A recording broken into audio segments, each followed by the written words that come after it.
hürmetli rayondaşlar, min Tileşir rayonunda Cinayetler Cezası Hukuk İnspeksiyasının ülken inspektörü Hafiz Rüstem Medihat ulu bulan. Bugünkü şu günlerde bizning uyuşmanın 100 yıldagan bilgiler bitirge jiyinabız. Şundan sizne kıskaça gana Cinayetler Cezası Hukuk İnspeksiyasının tarihi bilen tanıştırıp gidesim kile. Sovet gazetinin birinci günlerinden yok Cinayetler Cezası Hukuk'unun iyilikten mahrum etmişliğine ödettiği gerekliliği açıklanar. Çünkü iyilikten mahrum etip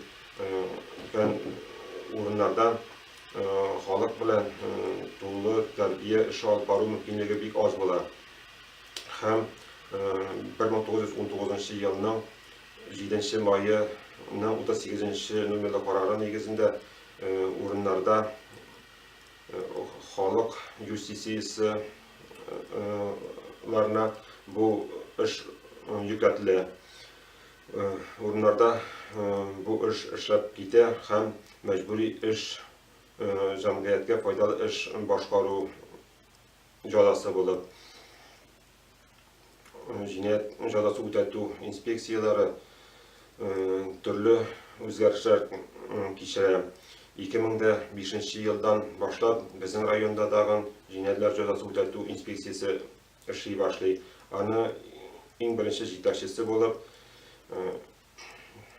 işke hizmet подполковнигі Бектемиров Талгат Рауль ulu başa җибәрә.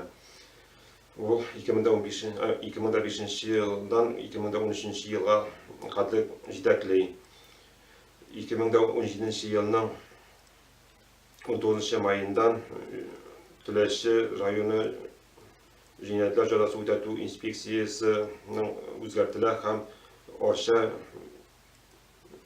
munisipal ara Cinayetler Cezası Ödetu İnspeksiyası sastavına kirdiler. 2013 yılının yanvarından bu vazifani min başkarıp baram.